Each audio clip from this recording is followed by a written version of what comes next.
Ever wondered what it's really like to self-publish? Obsessive, compulsive, addictive. Autonomy, power, freedom, control. Accountability, responsibility, a heavy burden. These are just a few of the feelings that self-published authors have every single day.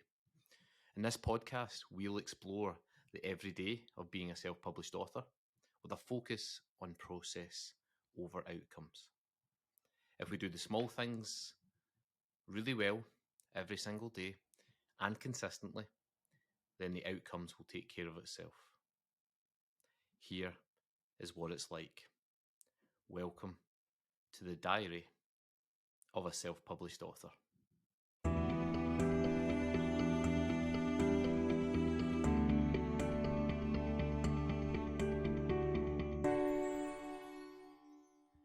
Hello and welcome to episode 4 of the diary of a self-published author. My name's Stuart White. I'm so delighted to be back in my normal slot, in my normal space on a Thursday night after the kids are in bed, like I had been for the first couple of episodes. Last week felt a little bit rushed because I was heading away on the Thursday morning, so I had to get the episode recorded and out and so on. So I'm feeling much more relaxed and more of a chill vibe this week. So hopefully that comes across in the episode as well. I hope you've all had a really productive and good writing week and that you have made some progress, whether that's on the writing front or on the other side of things as a writer. One of the things that I wanted to mention at the start tonight was about spreading the word about the podcast. I've had some really nice comments from people so far that have listened and watched the first couple of episodes, but obviously this works better if there's a better audience or a bigger audience for it, and it's going out to more people, and I'm able to hopefully give some insights into the self-published life to more and more people. I take a bit of time to consider what I'm going to discuss with each episode and so on. And so obviously the more people I can get that to, the better. And so if you are listening to this and you've enjoyed the first few episodes so far, then I would love it if you would share it with other people that you think might be interested. Tweet me at me on Twitter or whatever else, and I'll obviously reply to you and have a chat with you as well if you want to discuss anything about the show.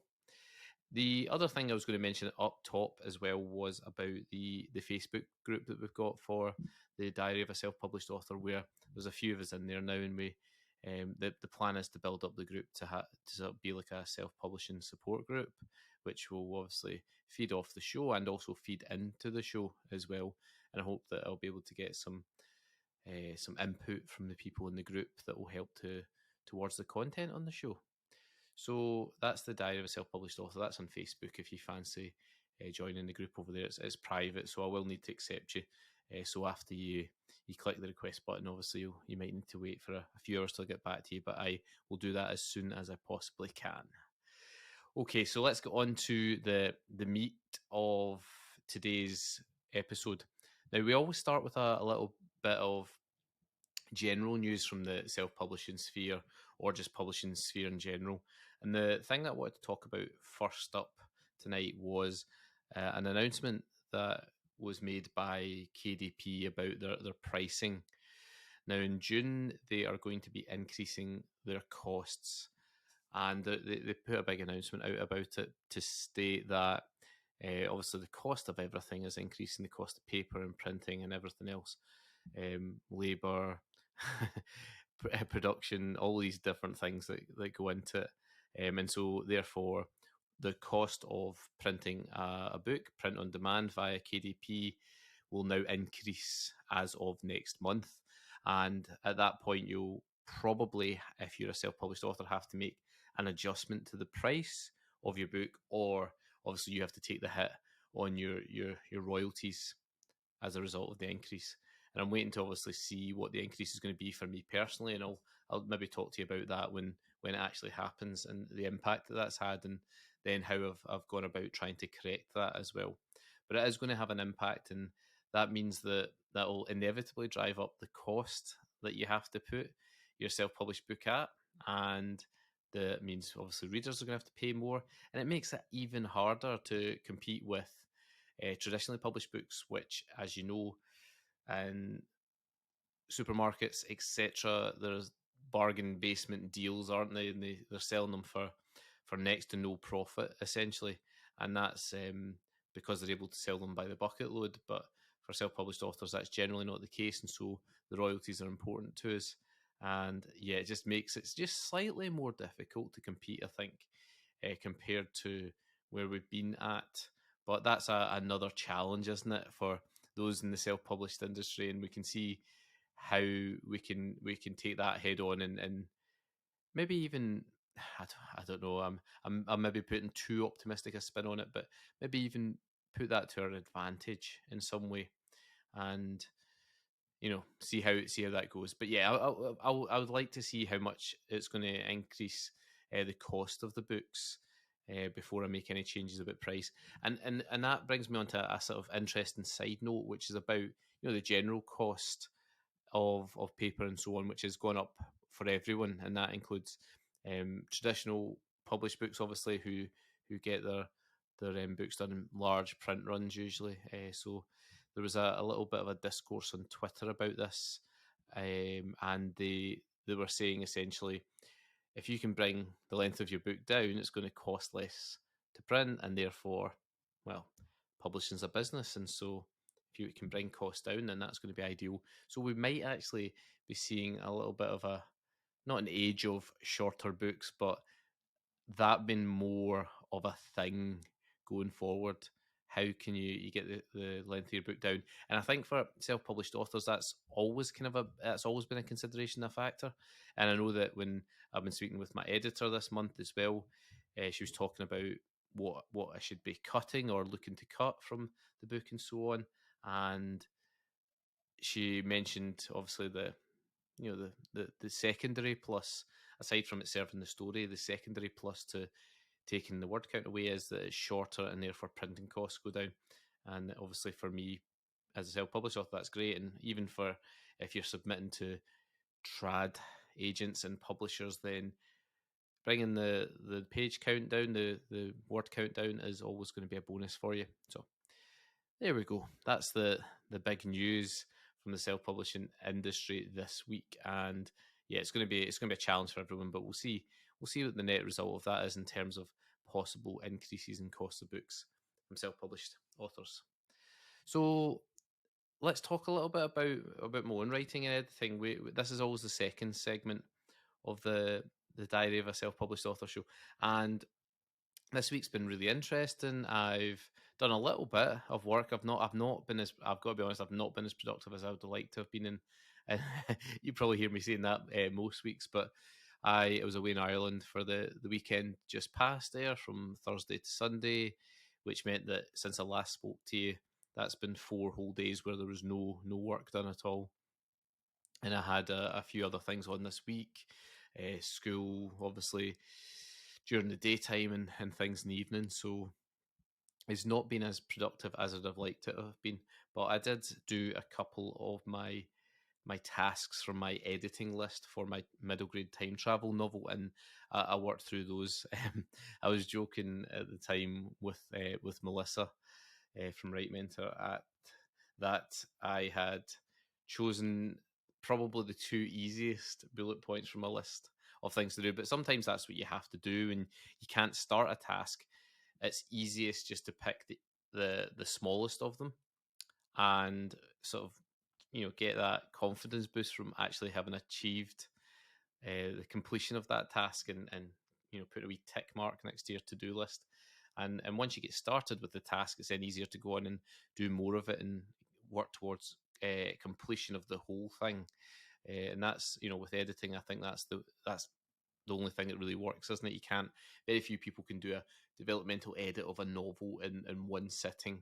I actually did a Twitter poll about that a couple of weeks ago, and yeah, I think most people tend to take it in little chunks and work through systematically and periodically through the edit. So that's my plan for that one. I also touch base as well with my cover designer. I think I maybe spoke about this on Wednesday too, just about getting some ideas out, and I don't have anything more to share with you yet, but that's obviously in the pipeline. Ghosts of Mars 2 as well. Quite a lot of people have asked me about that, and it's been, I've got to be honest, it's not been like my number one priority on my list of things to do. I'm hoping to write that, edit it, and have it released for around about the same time next year, which is February of 2024, and get it released then. But again, we'll just see how things go. The joy of self publishing is that you have more control, and you can just move things around. And I'm not committing this year to any pasted on deadlines until everything is completed, and therefore taking the pressure off myself a little bit with that, which is a little bit of a joy, I think. And of course, the big advantage there is, well, I haven't even started writing Ghost of Mars 2, and I'm thinking of having it out in, 8 months. And obviously, from a self-published point of view, that happens all the time. People sometimes do it in 3 or 4 months, let alone 8 months. So it's a big plus to going down this route, is the speed and how readily available it is to get your book out there and to be published. So anyway, that's my little update from my own personal writing and editing space. Next thing's talking a little bit more longer term about planning and so on. I have been thinking about that this week, and I think 3 books this year, 3 books next year, and then ambitiously 5 the following year. And what that does, that takes me then into double figures by the end of 2025. And there's I don't know if it's an expression or a saying or how commonly it's said, but I've heard a few self-published authors talk about, the race the sprint to 10 and the race to 20 in terms of books, and the difference that makes in terms of income and so on. And so if by the end of 2025 I've got the 11 books out, then I might be getting close to a point then where I can start, I guess, taking some income from my writing.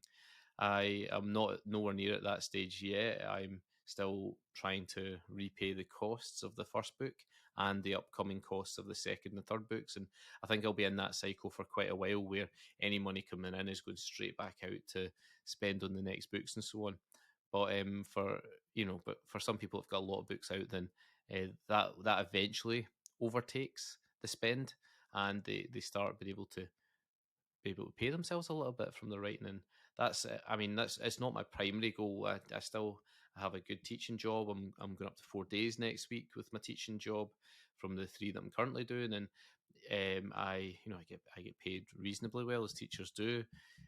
Although obviously they went on strike recently and got a pay rise, so things are a little bit better than they have been even, and that's obviously all to the good for me personally, and I love teaching as well. I'm not in any hurry to quit it tomorrow or anything, but if I can make a little bit of money with my writing as well, then I'm going to be happy with that, and look to build upon that, and see what happens in 5 or 10 years time. But I think if I can, get the 10 books by the end of 2025, that's my sort of longer term or medium term planning. And then I guess longer term, you're looking at, can you get to 20 books within 5 or 6 or 7 years? And again, it's possible to do it. It's just about do you have the energy, the willpower, the motivation to carry on, the self-discipline to continue at the rate that you're currently going. And that's obviously something that I'm going to have to battle with and try and work on over the next few years, especially as I've got the other responsibilities in my life that definitely need to take a substantial space. And it was interesting actually, because I was talking to 2 traditionally published authors today about things to do with WriteMentor, and it's the same for everyone. The same stresses and worries and things that plague me as a self-published author, and a lot of self-published authors, traditionally published authors, are feeling the same stuff. And actually, one of them was saying today that the problem that she has is that she's a little bit powerless in terms of, well, almost any aspect of what happens with her books. Obviously, the writing and editing stage, that she's pivotal to that, but beyond that, yeah, there's not an awful lot that she can do. And and she was talking a little bit about, and this segues nicely into the marketing bit that we're going to talk about next. But she was talking about not having any awareness of where she sat within her publisher's list of um, marketing, and how is she a lead title, is she a mid title, or is she one of the lower titles, how much marketing spends are going to be on the next book, and so on and so forth. And that's interesting because as self-published authors, we know in minute detail how much we're spending and how we're pushing things and how we're marketing it and so on. Whereas for them, it's just, they're totally in the dark. And she admitted that she could probably have done more to ask about that and to get the publisher to maybe divulge some more information about the marketing plan and where she sits and so on. But yeah, she was just talking about as well, like the feeling of inadequacy a little bit, or not inadequacy, that's not the right word, and that's not the word she used, but the feeling of not being given the same hype as some of the other books that were being released around at the same time from the same publisher. And she talked about a large billboard at a book fair for a fellow author's book, in same age category and stuff. And then and then seeing hers as like a tiny thing in the corner, and that's I guess quite a visual representation of how it's not a meritocracy.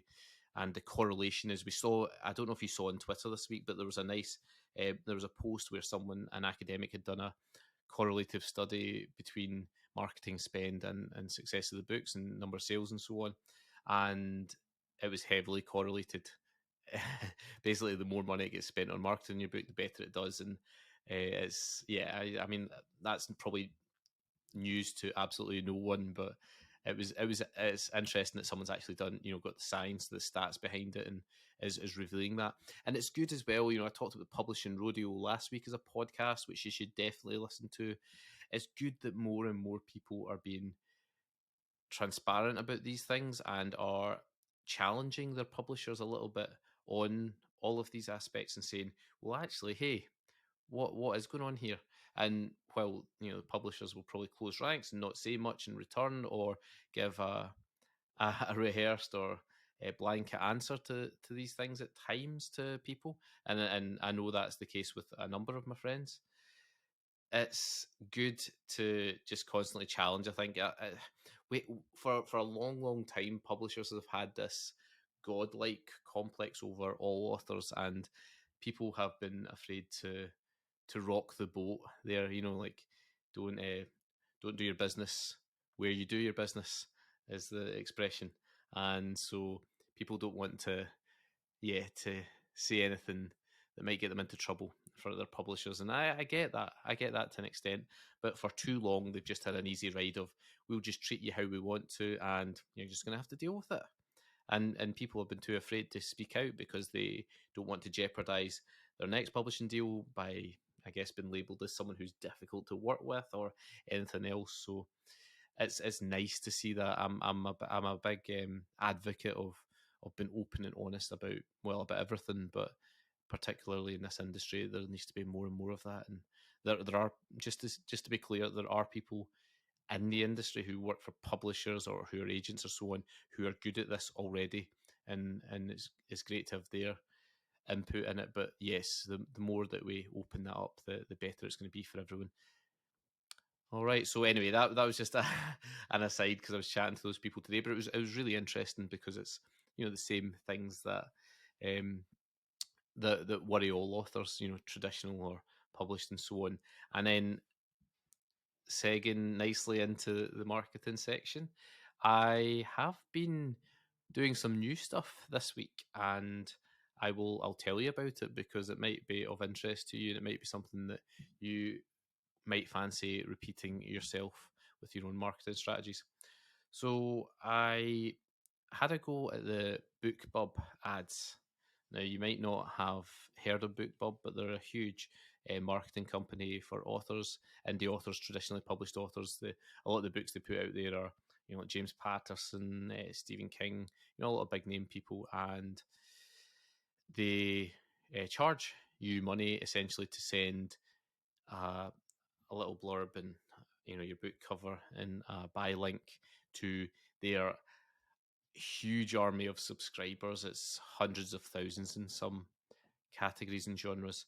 It's a lot less for kids book as it often is, because the majority of our market doesn't necessarily have emails or wouldn't necessarily subscribe to a service like that. So yeah, it's a much smaller pool for us. But generally speaking, this is like a lot of authors swear by it as a marketing thing, and obviously traditionally published authors via their publishers obviously uh, do some marketing spend via them too. So anyway, I thought I would try out their ad service, which is something that looked quite appealing, and actually it's all right. It works in a kind of similar way to Amazon ads with respect to it being a pay per click.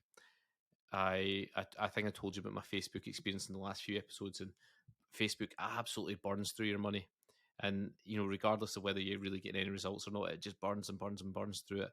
If you say £10 a day, they'll spend £10 a day, regardless of the quality of the impressions or clicks or whatever. Whereas at least with BookBub, I've been struggling to spend any of my budget that I've set for the first 3 or 4 days. It seems like the threshold to get someone to click and so on is a lot higher, and that's good because you only want people clicking if they're really interested in your book, rather than just people clicking all over the place and spending all your ad money. So anyway, I tried that, and I'll report again on BookBub ads going forward. But just to state that I've started with it, and it's quite intuitive and easy to use as a platform, even easier I would say than Amazon ads. And yeah, I've just had a few clicks so far. As I say, I'm not burning through money or anything, and I'll let you know how that goes. The other one that I've been doing, or that I had a go at this week, was I've rolled over into my new Kindle Select period. And if you enroll in Kindle Select, it makes you eligible for like Kindle Unlimited and a number of other little benefits as well. But one of those is that during every 3 month period, you can either choose to have a free book deal, which is 5 days where you can set your book to free on Amazon. And usually people would coincide that with maybe a paid blast, an email blast with one of the, the marketing companies, so that, hundreds of thousands of people know that your book is free, and that results in quite a lot of downloads for some people. And it tends to be for people with series. They do it as a series starter, so people get that first in the series and hopefully love it, and then go on to buy the other ones. And they call that follow through in self-publishing. No, sorry, not follow through. They call it read through. Certainly don't follow through.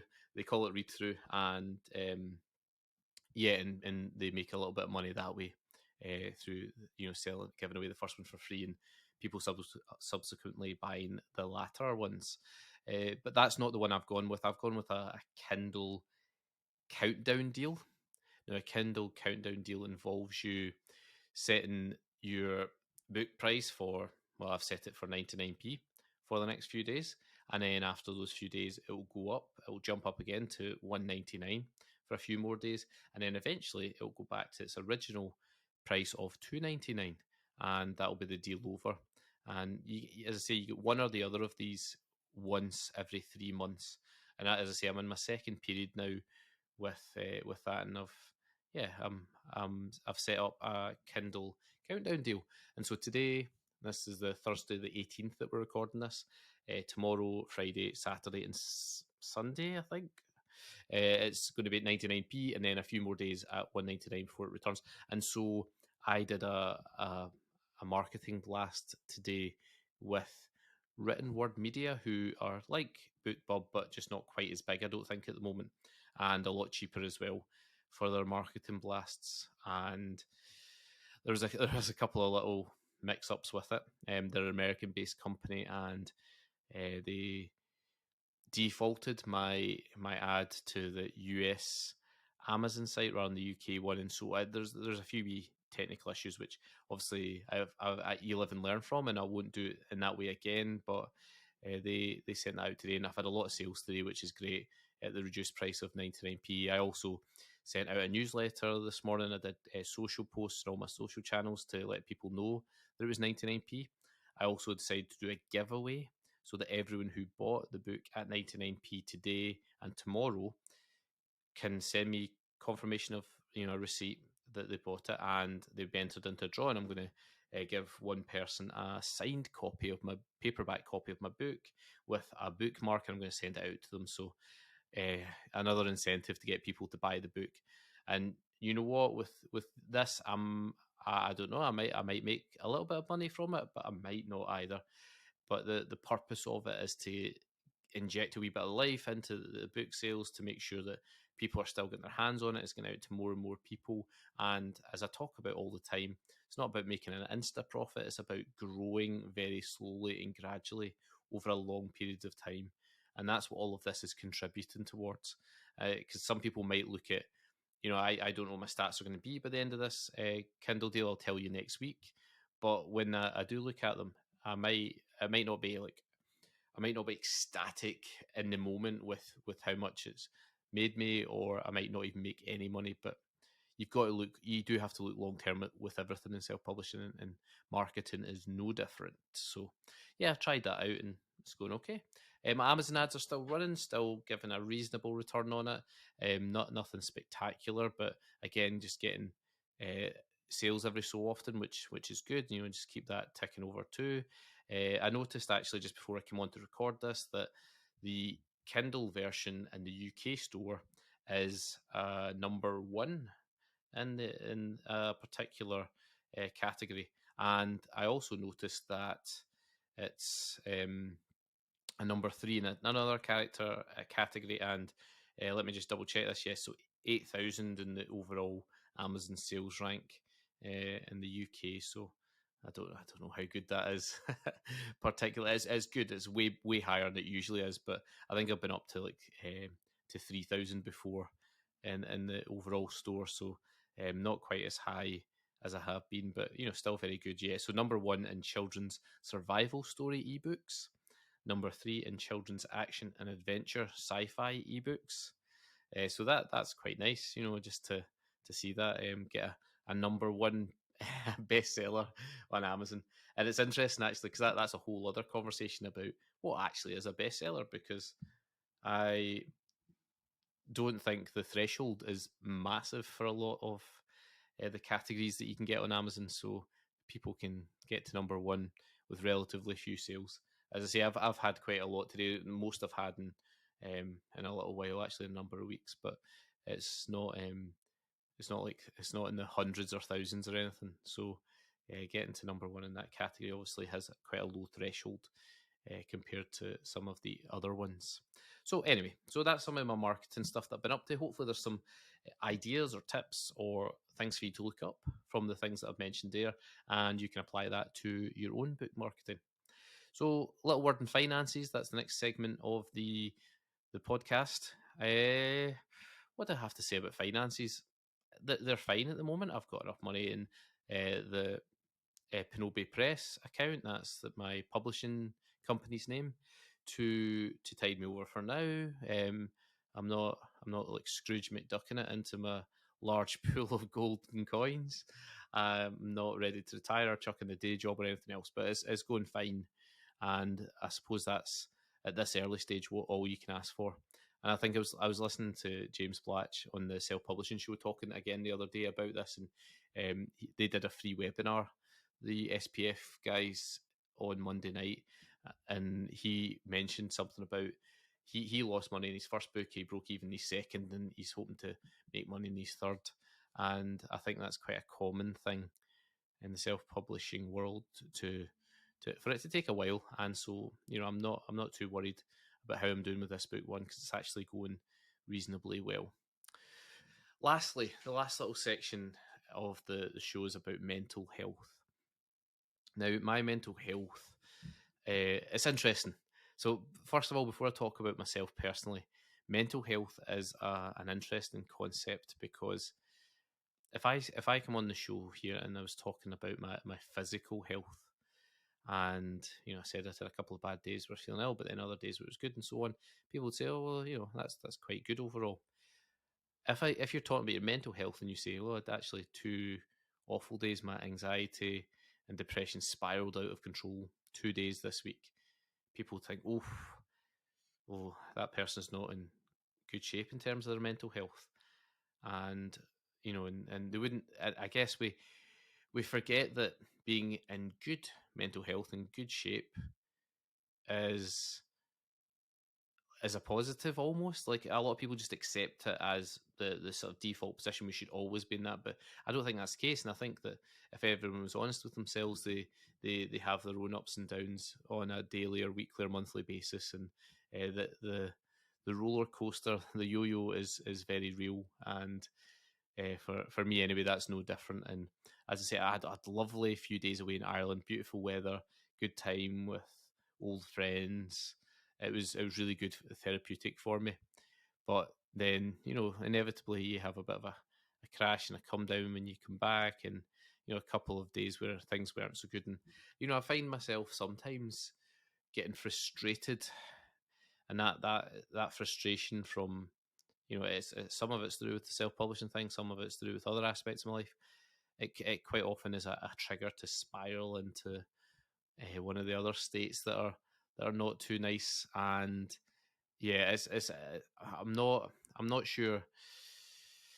I'm not sure if we chat about this often enough for it to be something that everyone's going to speak more openly about.